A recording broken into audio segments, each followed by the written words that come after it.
Where should we begin? So much to say after one 60-minute football game that has completely changed the immediate perception of Alabama football and Kalen DeBoer, and not for the better. And because of what happened in Tallahassee, Florida on Saturday afternoon, Kalen DeBoer is now on the clock at Alabama. Of course, he was on the clock when he took the job, as is every coach. But as every coach who's coached at the University of Alabama can tell you, it is different here. I can vouch for that, having followed that program for 4 decades in my professional career. It is different there. And Kalen DeBoer is now finding out just how different it can be. Welcome in, everyone. I'm Kevin Scarbinsky. This is Scarbo Knows.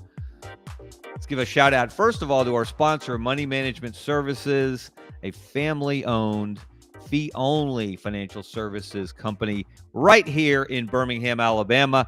But they can work with you whether you live anywhere in the state of Alabama, anywhere in the Southeast, I guess anywhere in the country. You can reach out to the Rice family. They're good friends of mine. They will take great care of you. We'll hear from them a little bit later in the show. So let's get to it. As everyone knows by now, Alabama lost its opening game at Florida State, at unranked Florida State, 31-17. Trailed for much of the game after Alabama took the opening kickoff and put together a workmanlike, long, drawn-out grind of a drive to take a 7-0 lead. And then at that point, I don't know if it went through the minds of the Alabama players that they had established some kind of dominance over the Seminoles, because it was all or almost all downhill from there. Now, Kalen DeBoer is on the clock, as is every coach, to different degrees, but more so than ever for a number of different reasons. Let's look at some of the reasons why he's on the clock. It's not just that Alabama lost the game. It's not just the final score. It's not just losing by 2 touchdowns to Florida State a year after Florida State went 2-10. It's the score, yes, but it's more than that. It's the trend. This is not the first time we've seen this kind of non-performance from the Alabama football team under Kalen DeBoer in 1 year and 1 game. His Crimson Tide is now 5-5 in its last 10 games. That, as anyone can tell you, is unacceptable in Tuscaloosa, Alabama. And it's not just that they're 5-5 in those last 10 games, but 4 of those losses came to unranked opponents. And that stands out because here comes the comparison. It's inevitable, it's unfair, but it's real, and it's not going away. Nick Saban, Kalen DeBoer's predecessor, in 17 years as the Alabama head coach, had 4 losses to unranked teams. 4 in 17 years. Kalen DeBoer has 4 in 14 games. That is as unflattering a comparison as you can get. And then to make it even worse, 3 of those unranked losses that Nick Saban suffered as the Alabama coach came in his very first season in 2007. So in his last 16 years, he had 1 loss to an unranked opponent. Kalen DeBoer has 4, as I said, in 14 games. And then you go beyond that. You go beyond the numbers. You go beyond the trends. You go beyond the statistics. Go to the vibe, the feel. If you watched the game, if you listened to the coaches afterward, if you listened to Kalen DeBoer and his coordinators on Monday at their weekly press conference, and you heard words like timid and hesitant, those are the Alabama coaches talking about their own players, talking about their own team's performance in its first game of the year. And that is what is so hard to wrap your mind around.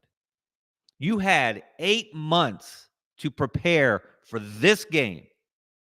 8 months to game plan, to scheme, to study film, to let your players know that Florida State may have been 2-10 last year, but that was an aberration. That was a different roster. Rosters change radically, dramatically from year to year now. Not to mention that Mike Norvell brought in 2 new coordinators. And one of those coordinators, as we talked about last week on this show, was Gus Malzahn, who was an Alabama slayer, and in particular a Nick Saban slayer, throughout his time at Auburn as a coordinator and as a head coach. So if there was any reason there was no reason for you to disrespect Florida State or to undersell Florida State or not to respect Florida State. And even after that opening touchdown drive, in which Alabama looked like they were bringing back the 2011 version of Alabama football, ground and pound. They rotated running backs. Yes, they were missing one of their starting offensive linemen. Yes, they were missing Jam Miller, their number 1 tailback. But they did drive down the field with the opening kickoff. Took them 8 minutes or so, but they did get in the end zone, and they're ahead 7-0. Best thing you can do as a visitor in a hostile environment. So what happened from there? Well, one of the things that happened was Gus Malzahn happened. And his offense, with a dual threat quarterback in Tommy Castellanos, is a problem. It was a problem for Alabama. It's going to be a problem for Florida State's opponents going forward. It's going to be a problem for Miami. It's going to be a problem for Florida at the end of the year. He's got playmakers. He's got a quarterback who's like a magician with his ball handling. Castellanos didn't have huge numbers, but his ball handling on a day when there was a downpour in the second quarter was fabulous. Didn't turn the ball over, had Alabama's heads on a swivel. That's why their defense played, as Kane Womack said, timid and hesitant. Why Kalen DeBoer said they were on their heels. So there was no reason whatsoever for Alabama not to go into that game prepared to give its best effort. And I don't care if you just started watching college football yesterday, you understand that that was not Alabama's best effort. That was not a case of laying your guts on the line and getting outplayed by a better team. That was you not giving your 100%. That was Ryan Williams, your star receiver, at least star receiver for the first half of last season. He has fallen off considerably since then, dropping 3 passes. That was your new starting quarterback, Ty Simpson. And let me stop right here. If you blame Ty Simpson for this loss, you're doing it wrong. Did he have an A-plus performance? No, he did not. But he competed. He battled. Even on that last carry, that last scramble, came up just short of a first down. He was taking punishment. He was battling. He was striving. He was grinding, trying to get that first down. He made a lot of bad decisions. One, notably late in the game, Alabama's driving. It's 4th down. He leaves the pocket because he was under duress a good part of the day, and that's on the Alabama offensive line. But Simpson rolled left, out of the pocket. He's got a lot of green grass in front of him. He could easily walk and get the first down with his legs. Instead, he threw almost what looked like a no-look backhand basketball pass in the direction of Ryan Williams, and it landed at Ryan Williams' feet. And the look of disbelief on Ryan Williams' face at the end of that play said a lot.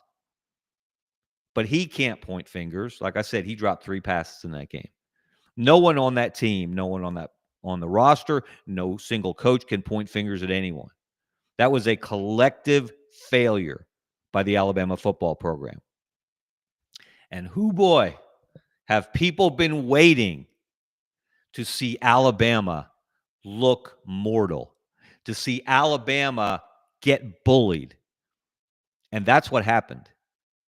Even Saban himself, during before the North Carolina, Kalen DeBoer, could be worse, Kalen DeBoer, you could be Bill Belichick.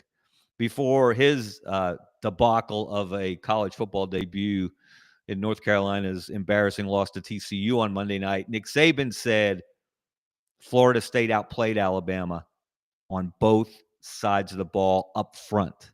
They were the tougher team. They were the more physical team. That's disappointing. That's not Alabama football. That's not what Alabama football became very quickly under Nick Saban and sustained for the better part of 17 years.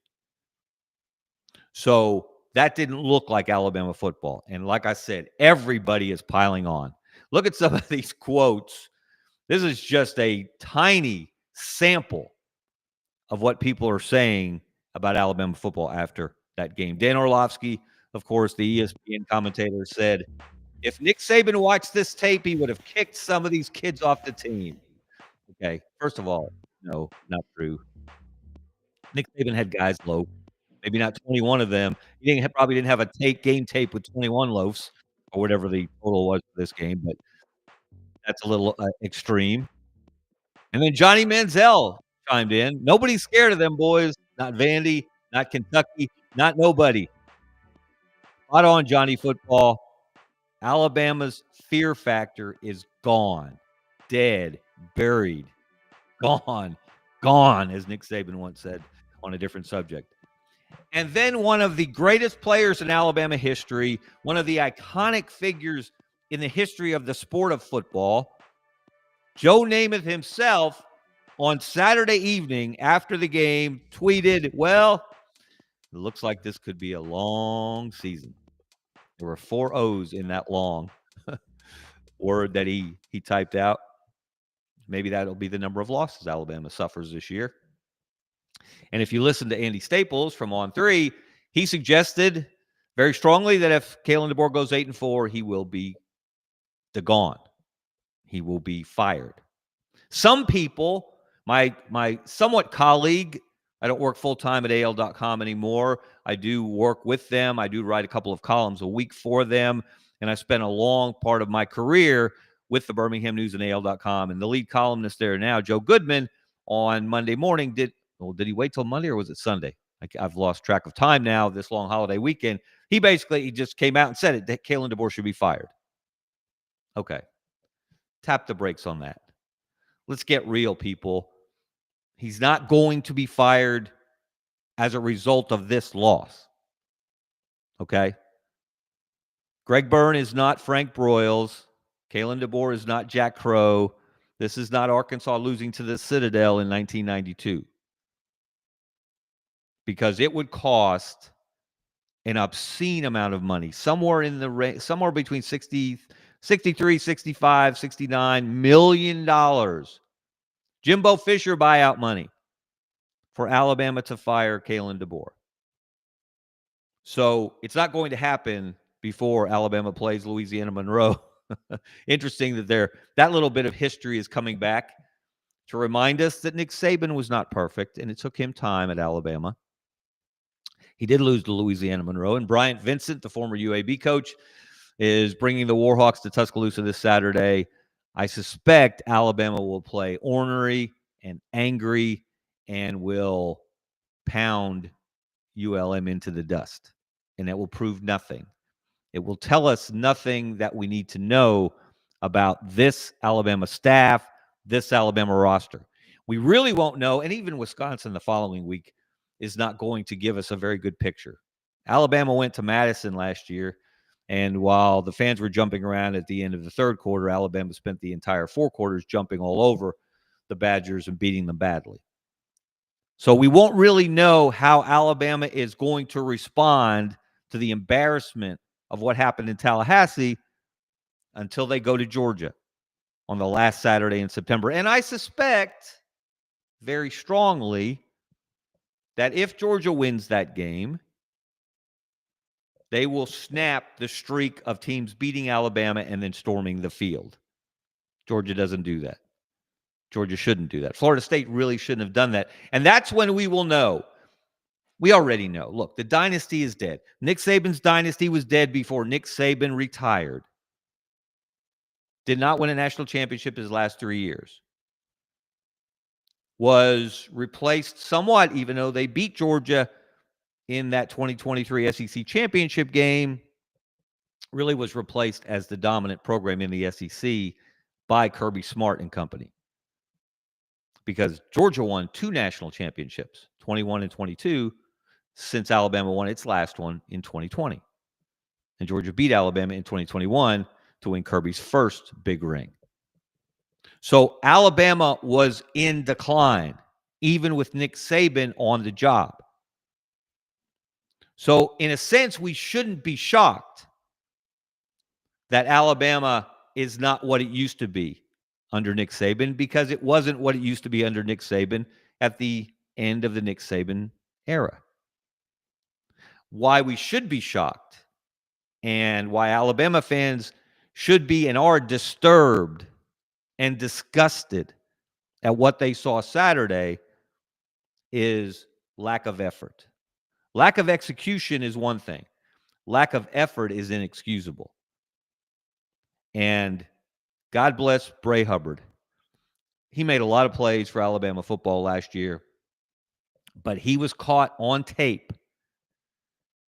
Jogging is a polite word, I suppose, for what he was doing as Florida State was running free down the left sideline. He wasn't exactly going full out. It wasn't all gas, no brakes. It was more brakes than gas. And that was caught on tape, and everyone from Emmanuel Acho to your brother-in-law has pointed that out, has caught that clip, has commented on it, and pointed to that as the quintessential example of what went wrong for Alabama on Saturday. And I'm not here to defend Bray Hubbard. I am here to say Nick Saban, if he were coaching, would not have taken his scholarship, as saw someone suggest that. It's nonsense. Let's get real, people, okay? I'm not sure you can coach people. I'm not sure you can coach coaches, which head coaches do. I'm not sure you can coach players the way Nick Saban did it for so long. People like to say kids haven't changed. Yes, they have. Ryan Williams walked into Doak Campbell Stadium when Alabama arrived on Saturday carrying a stuffed animal. Looked like a dinosaur. Looked like he had his feet spatted. Looked like he had eye black under his eyes in tape. The dinosaur, that is, not Ryan Williams at that time.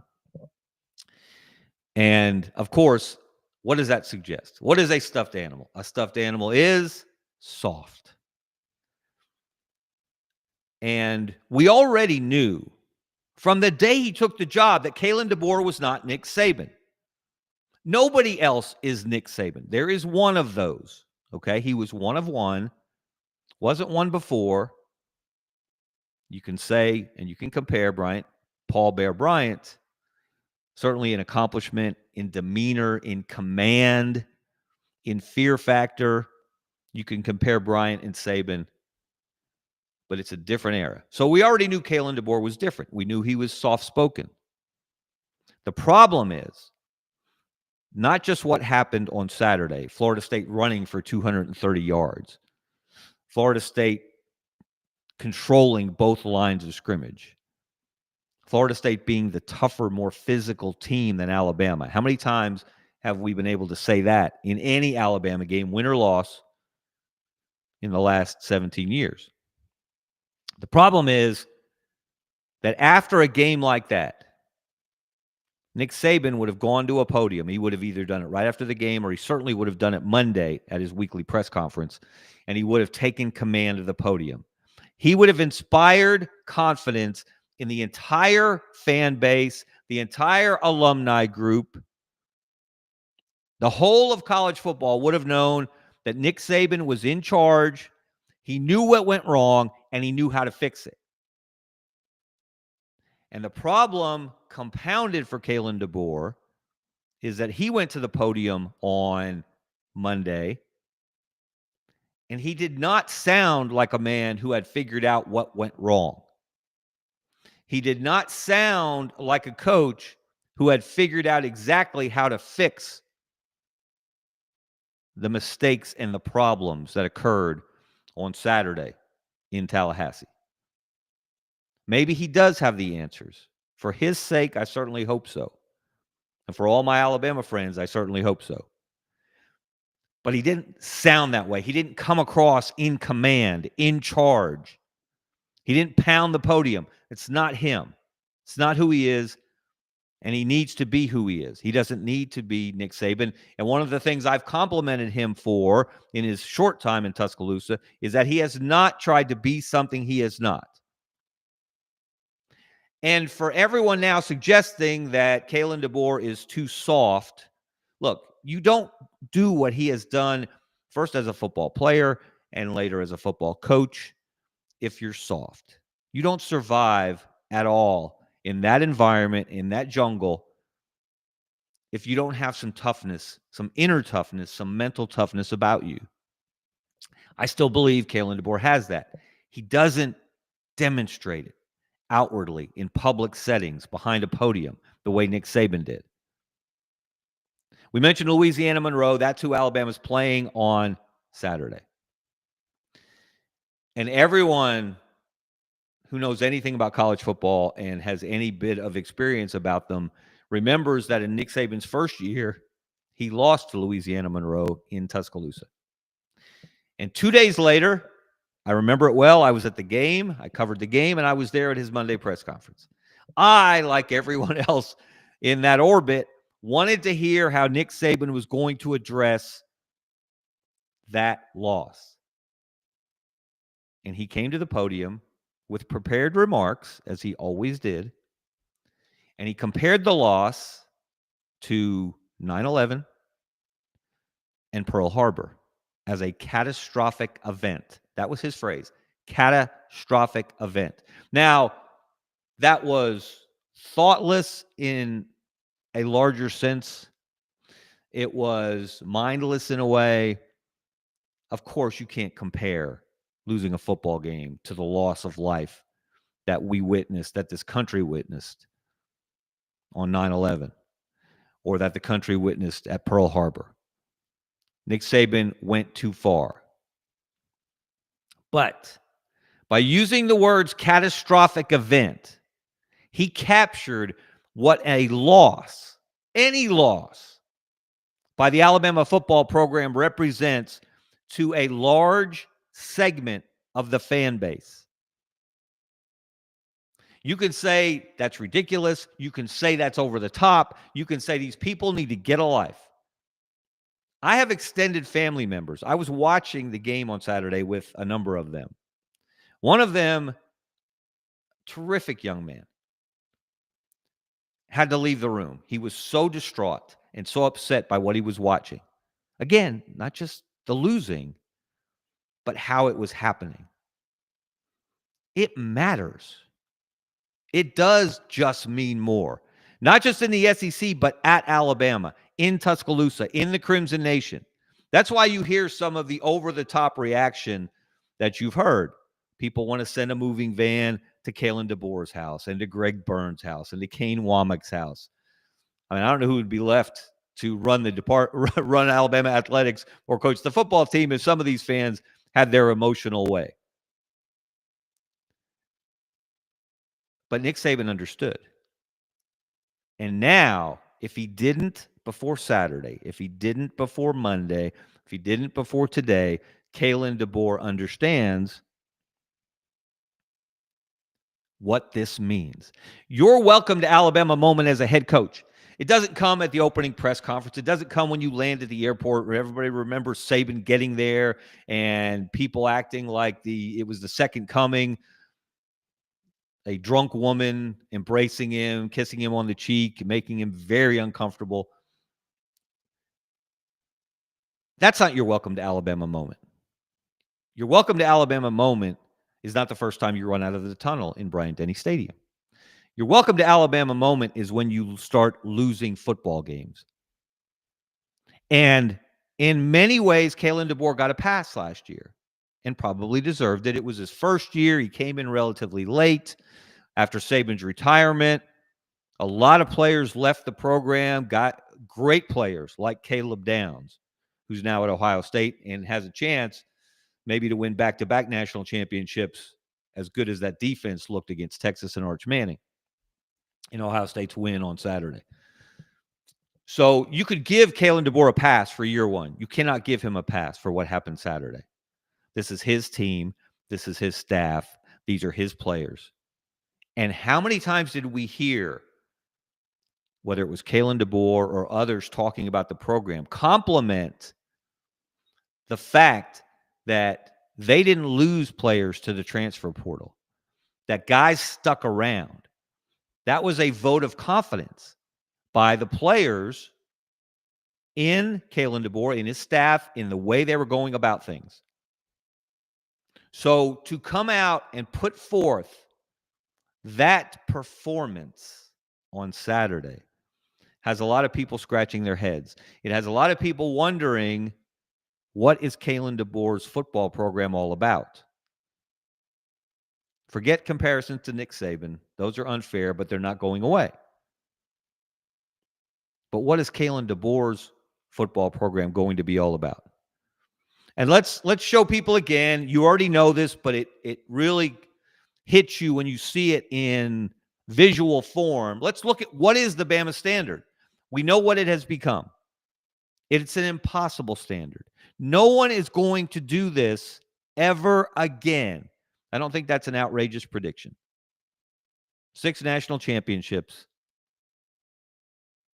9 SEC championships, 11 trips to either the BCS championship game or the college football playoff, a 36-14 record against top 10 teams. And there's the dagger that's drawing blood on Kalen DeBoer's reputation. Losses to unranked teams. 1 in the last 16 years of Nick Saban. 7 times they were AP preseason number 1. They had 4 Heisman Trophy winners. That's the Bama standard. It is unfair to suggest that Kalen DeBoer or Mike Norvell. Oh, remember when we talked on Friday about extra mojo that the Seminoles might have? And part of that was Mike Norvell being on the short list of Greg Byrne when he went looking for a successor to Nick Saban. Really came down to 2 guys. It was Kalen DeBoer. It was Mike Norvell.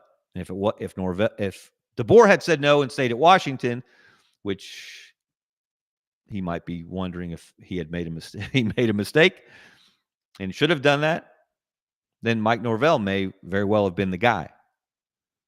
Mike Norvell's team played like old Alabama teams, like Nick Saban Alabama teams. They were prepared. They were spot on. Remember how many times Alabama opened the season under Nick Saban in a neutral setting, in an NFL stadium, in an NFL city, against a quality name opponent, an opponent that probably in many cases were better in name than in fact. Michigan 2012, Virginia Tech 2009, Clemson 2008. And that's the comparison. I haven't heard other people make this. That's the comparison that, if you remember it well, Nick Saban, his Alabama program didn't become his Alabama program until the first game of his second season in Atlanta against Clemson. Clemson was ranked in the top 10. And Alabama beat the brakes off of Tommy Bowden and the Tigers. Tommy Bowden would not survive the season. And that's what led to Dabo Swinney becoming the interim head coach and then the full-time head coach. And that's worked out pretty well for Clemson. Their season didn't start very well for them, losing to LSU on Saturday night. But that game announced that Alabama was going to be different, that Nick Saban was going to have a different standard that he held his players to, his assistant coaches, and everyone in his orbit. It was the first game of his second year. And Alabama was so well prepared, played so well for the most part in every one of those openers, especially against name teams, in neutral sites. And here you had Kalen DeBoer have that same opportunity. First game of his second year. Made some tweaks to his staff. Brought in Ryan Grubb as his offensive coordinator, his old running buddy from Washington and before. Kept the core of his staff. Kept the core of his roster. Brought in some key transfers, some key freshman signees.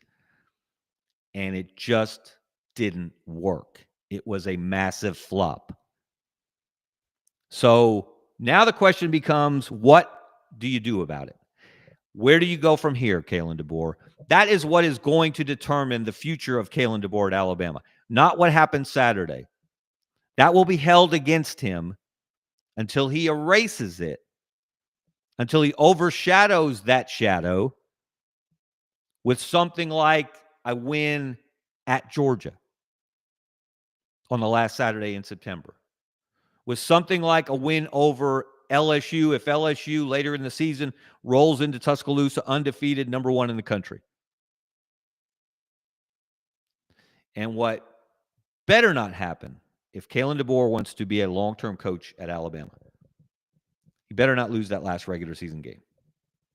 Because all of a sudden, in a 24-hour period from Friday night in Waco, Texas to Saturday afternoon in Tallahassee, Florida, the Iron Bowl script flipped upside down.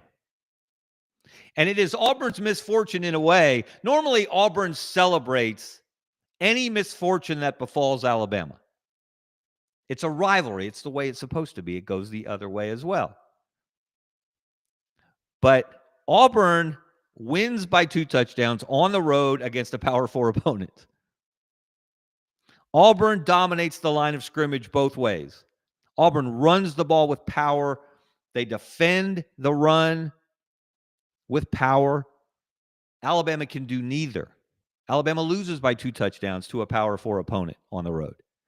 And Auburn's victory over Baylor, Jackson Arnold becoming the leading rusher in the SEC at least for 1 week, ran for 130 plus, is completely overshadowed by Alabama's pathetic performance in its opener. So we're waiting a little bit later. The AP poll is going to come out for this week. And in my column on AL.com, which you can check out, I hope you will, and in the Birmingham News, on Monday, I basically threw down the gauntlet to the AP voters. Let's look at the headline from that column. On Monday, this is what I said. Do it, you cowards. Rank Auburn ahead of Alabama. Now, there was a lot more about that column than just who's ranked where in this AP poll after week 1. But Auburn is up and Alabama's down. And when is the last time you could say that?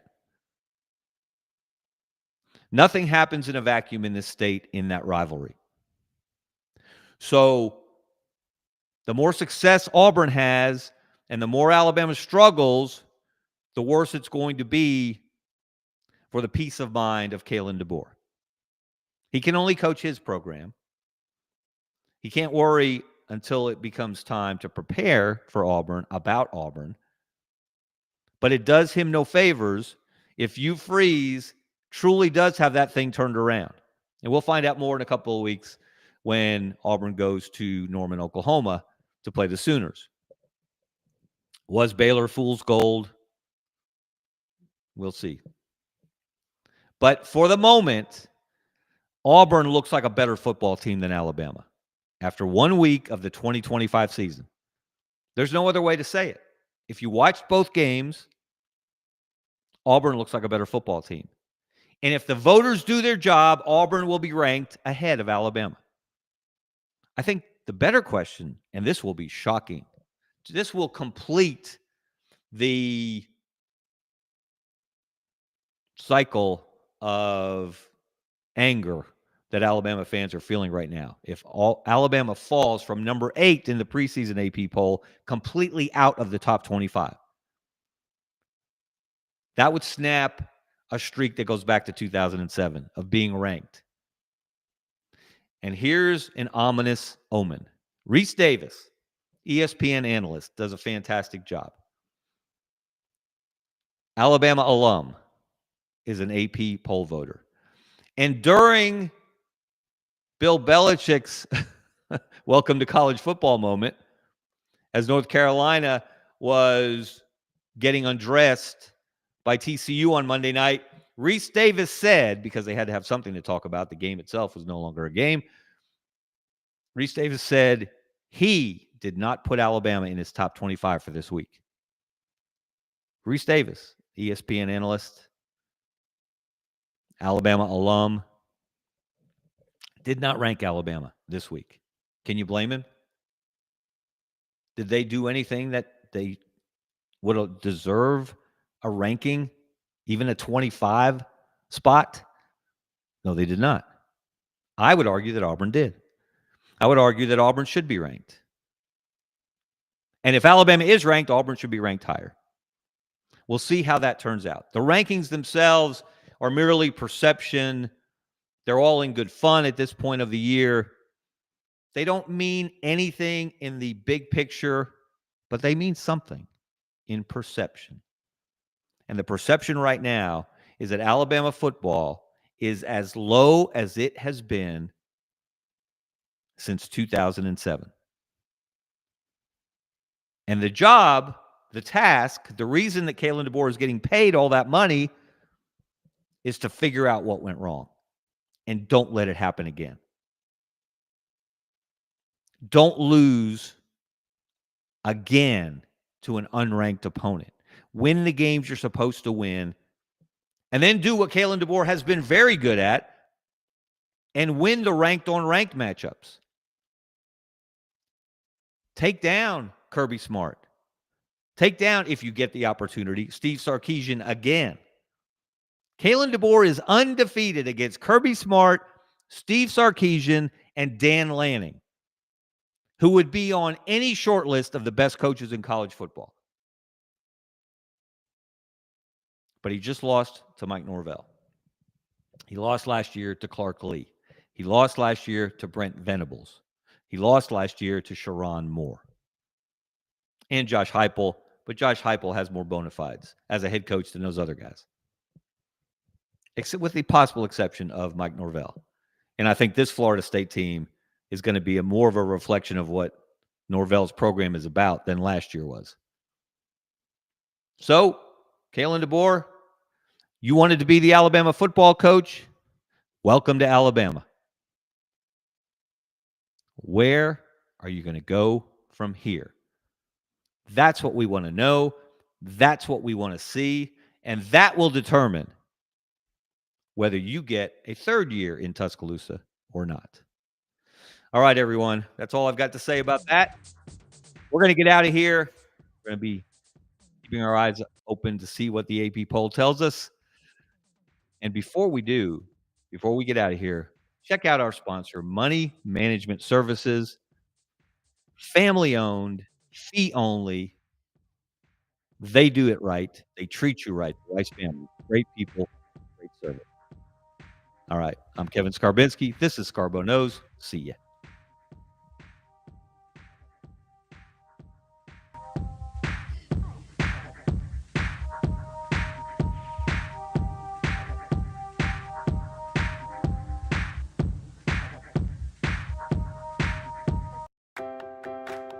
Since 1992, Money Management Services in Birmingham has provided individuals and business owners with trusted, fee-only financial advice. We're more than advisors, we're your financial family.